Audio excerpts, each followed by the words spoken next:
We are coming to a close on the Thor fusion, which of course does also mean that we now have Loki.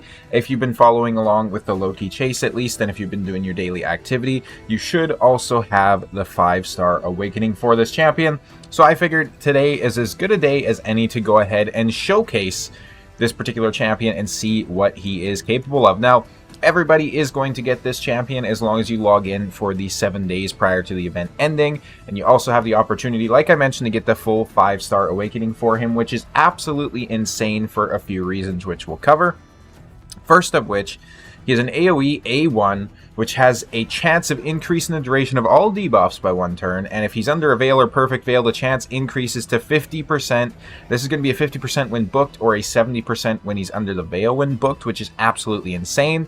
Now consider that you have the 5-star awakening on him. You can go ahead and consider or try to run him in something like Cruelty, where he's going to be decreasing the target's defense by 2% up to 15% for bosses, for example. So consider somewhere like Hydra, and you can start to see how that's going to synergize with the rest of his kit. Before we hop further into his kit, though, I am going to go ahead and throw the infographic on screen so you can check out how I recommend building this champion, awakenings, all that sort of good stuff, and hopefully that's useful for you. We have his A2, which is a small library to read. So he's going to select a target. If it's an enemy, 100% chance of placing a block active skills and a block buffs for 2 turns. If the champion using this skill is under a Veil or Perfect Veil, also applies a debuff spread effect, taking 2 random debuffs from the target and placing them on all enemies.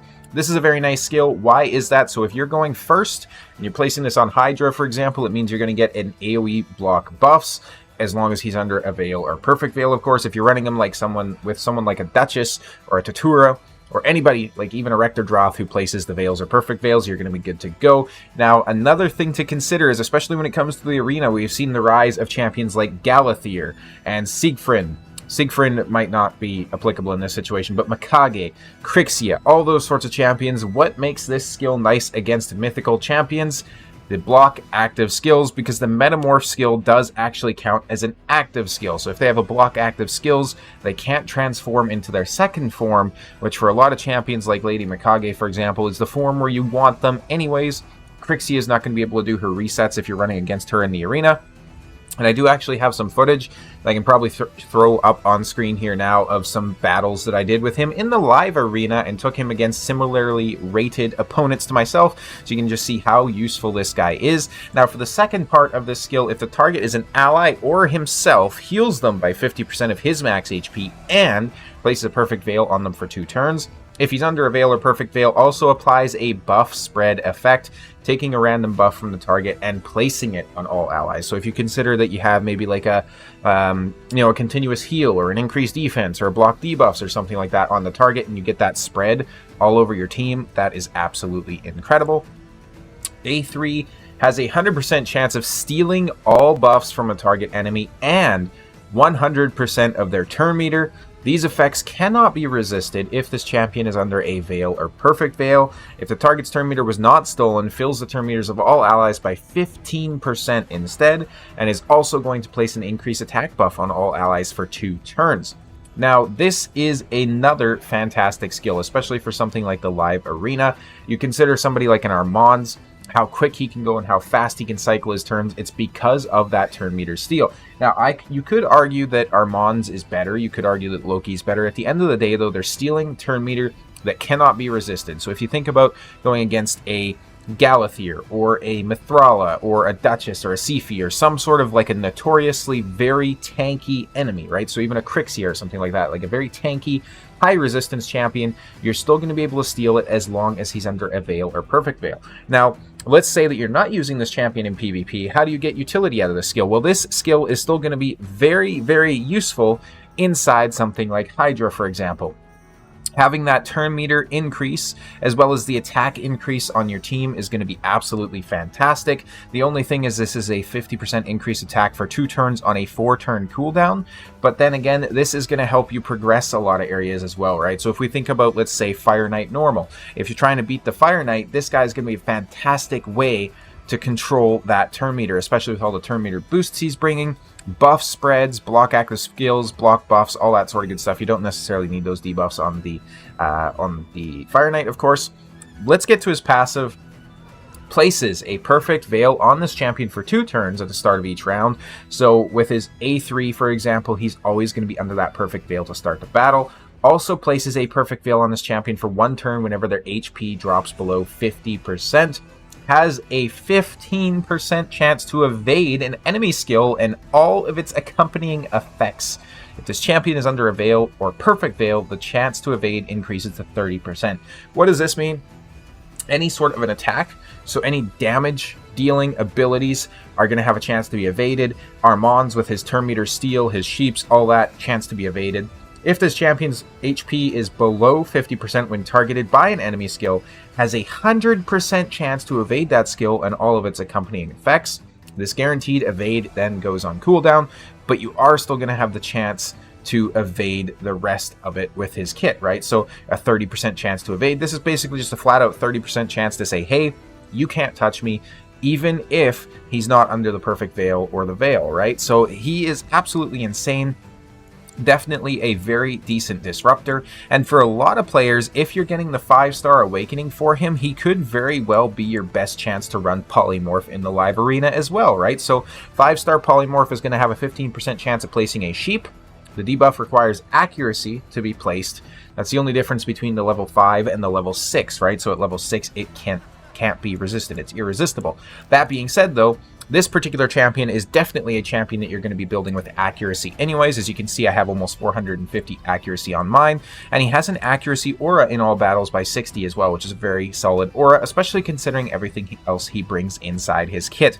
Now, what do we have going on for a build on this particular champion? We have 59,000 HP, we have 3,500 defense, 336 on the speed. For my account, at least, I would say that's definitely a little bit low. I'd like to see him closer to 350, maybe 370, but 370 would be faster than my fastest champion right now, which is an Arbiter, so I can only sit here and wish. At the end of the day, some of the high-level Krakens are going to have speeds over 400 on some of their champions. It's not entirely uncommon. Some of their nukers are probably going to be around the speed of this particular guy here. So this is going to be very good for Gold 5 and, you know, all that sort of good stuff. But as you climb higher and higher inside the live arena, you might want to boost up his speed a little bit. And then, of course, he does have the 444 accuracy on him as well. Now, he does have a little bit of resistance there, too, which is going to be the 325. He's definitely helped out by the blessing because he gets a free 75 on both. And then for blessings, I do, of course, have him inside Polymorph. Now, if you're not running him in Polymorph, what I would highly recommend to use is going to be Cruelty, so he can decrease the defense of targets that he's hitting. This is going to be a very impactful blessing somewhere like, again, Hydra. You think about Spider. You think about any sort of a prolonged fight where you're hitting multiple targets. Since he does have that AoE A1 with the debuff extension, it's going to be so good. This guy, if you bring him in and get his block buffs out there, you bring in a decreased speed for the enemy heads, you're basically just going to be hammering them with that A1, decreasing their defense, obviously, and then you're also going to be increasing the duration of those debuffs, which is pretty incredible. Masteries, I have 0 masteries on this champion currently. What I would recommend, of course, is coming in to get some accuracy here. And then there's one of 2 ways you could build him. So you could build him in counterattack masteries if you want that A1 to pop off a lot, right? So especially if you're going in Hydra, you're getting feared, true feared, all that sort of stuff. He's going to be counterattacking quite a bit. Or you could probably bring him down to something like a War Master and just get a little bit of extra damage off his A1. This guy has 1 skill that hits though, so he's definitely not going to be a very good damage dealer. So it is kind of up to you how you'd build him. I would also recommend Evil Eye, which is going to decrease their turn meter by 5% every time he hits them with the A1 for the first time, like the AoE there. You would also want to go with Lore of Steel to increase the set bonuses of all artifact sets that increase base stats. So think Speed gets increased by 15%. Feral, Supersonic, all sorts of those sets are going to get increased in terms of how much stats they give you. And another big recommendation would be Eagle Eye to get a little bit of extra accuracy on him. So how does this guy actually play? Well, let's go ahead and take a look here. Let's move over to good old Dragon. Let's go to Dragon Normal. And let's go to stage 20. So stage 20, Dragon Normal, we're just going to go ahead and remove those guys. If you play on Plarium Play, by the way, what do you think of this additional row of champions? I do quite like it. Things are a little bit zoomed out as well, so everything's just kind of brought back a little bit. It feels far less claustrophobic, which is quite nice, so I'm definitely a fan of this change. when I've been going through live arena, it's nice to have more champions here that I can just see and pick from, right? I don't have to do so much scrolling, which is very, very nice. I'm not going to complain about that. Let me know down below what you guys think, though. I'd be very curious to hear. So let's go ahead and let's take in Loki, first of all. And what do we want to pair him with? Well, we want him going first, essentially, so that he can place those debuffs. We're not necessarily going to be doing a whole lot of damage here or anything like that, but just to essentially show you how strong he can be. So let's just, straight up go in with him first of all, I suppose, right? And let's see what he's capable of doing. So we'll open up with that A3. Now, this might not be the best because he has weak affinity. None of them have any turn meters, so let's actually go ahead and open up with the A2, where he's going to place that block active skills, block buffs. Since he's under the veil that he's placed on himself, he then spreads that to everybody. Let's also go ahead, let's steal his turn meter. So you can see he cycles himself back around to another turn. So with that speed, he's already got himself 3 turns to their 1 turn, and he's almost got those block active skills ready again. Now he is going to take a few smacks here just because everybody gets their turn, but then again, we're back around to those block active skills. Block buffs, I didn't need to use it there, obviously, because, they were all already blocked. Now, another fantastic way you can use this guy, and you can see his magic step kicking in there too, where he took no damage from that particular attack, which is absolutely fantastic. Another fantastic way to use this guy, though, is of course going to be with the stun set. Considering that his A1 is an AoE, he's going to have so many chances to play stuns, especially if you have him in counterattack masteries. Another thing along with that, too, is you could very easily use him in a cursed set for something like Hydra, right? So getting those hexes placed on his A1 would be absolutely amazing. This guy has so much utility across the board. I would say he's definitely going to be one of the best disruptor champions that we've seen added to the game in quite some time. And he does have, a very niche sort of use inside of the arena, countering somebody like an Armand's, right? Let's see if we're actually faster than this team. So he has that chance to evade the Armand skills, which is quite nice. We're actually going to use him instead of the Crixia here, I think. And then instead of Lydia, we're going to bring in Eostrid. So let's go ahead. As long as we're faster on this Arbiter, which we should be because of our intimidating presence, we'll be good to go. Now, he does, of course, also have that polymorph. We are not faster, unfortunately. I wonder if we'll get to cut in, though. I hope so. We do get to cut in. Interestingly, though, it's not my Arbiter that cuts in, but Inithwe gets his turn meter decreased just enough that we can essentially come in here and spread that on to everybody.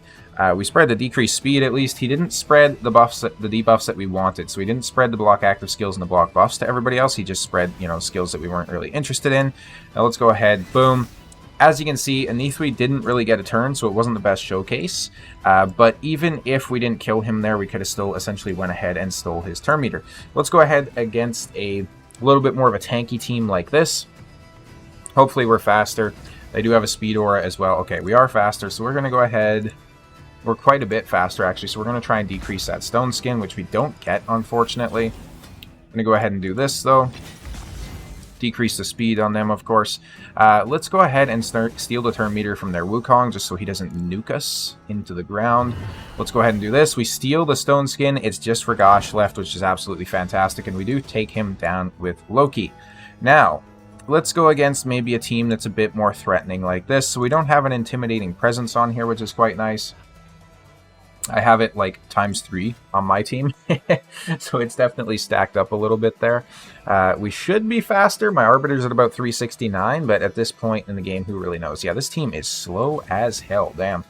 Alright, so then we're going to go ahead and speed boost, and then we're going to go ahead and drop their speeds. Now, the downside to this is he's not necessarily going to spread the debuffs that we want. So let's go ahead and steal the Sifi's turn meter. He's almost going to get himself another extra turn. We're going to go ahead and hit Lady Mikage, though. And that is it. That is done. So this guy is going to be very, very helpful, especially if you have a slower account and you're trying to, for example, cut in between like a Sifi and a Mikage or something like that, right? So you could go second, possibly cut in, steal the turn meter, get an extra turn essentially, and then go again. Let's go ahead and let's show how it works on this particular team here, because again, this is going to be a Mithrala. She's, notoriously high resistance. So let's go ahead, let's do our boost. Let's go ahead and do our boost once again. I'm curious to see if we'll get resisted by the Eostrid here. We do, so she is built up, a fairly high resistance. Now, the thing to keep in mind is he's just going to go ahead and steal her turn meter anyways. And why is that? Well, he doesn't attack. So it's not an attacks one enemy has a 100% chance. It's just has a 100% chance, which is nice. And notice, since he's placed the perfect veil on himself, he is also going to have this effect be unresistible. So her turn meter is now mine. I now have a secondary turn because of that, essentially. We're going to go ahead and A3 with him, tap her down there, which is quite nice, and then we're going to go ahead and just A1 there. He's already back around to his turn, of course. We're going to place the block active skills. We don't spread it, unfortunately, because there is, of course, the stone skin on the UDK there. UDK no longer has any stone skin, though, so we can go ahead and potentially nuke down the entire team here. We don't. We're going to go ahead and do this. We're going to go ahead and put the Wukong to sleep, or just put him in the ground. That works, too. We're going to boost up here a little bit. The Wukong is back around to his turn, and we do take down the Taurus there. So you can see how useful this guy is and how helpful he is, especially to counter those high resistance enemies. So again, think about like your Sifis, think about your Marichkas, your Taurus, those sorts of champions, right? Just being able to steal their turn meter, doing it without hitting them, so you're not activating those counterattacks. You're completely bypassing somebody like a UDK. You can place the block active skills on everybody, spread that out as well without touching the team. So you don't even have to worry about reaction, weak hitting, or normal hitting, whatever it is. Nothing like that. Nothing's going to get in the way of it. It's irresistible. The only thing that you might have to consider is, of course, going to be polymorph. But if you're going against a lot of polymorph-heavy teams, what I would recommend doing is running him inside the intercept, so the pinpoint set, or of course you could run him inside a full feral set as well and just have the chance of being immune to those. Either way, lots of options for how we can play this guy. Let me know down below how you guys are going to play Loki inside Raid Shadow Legends, and I'll see you next time.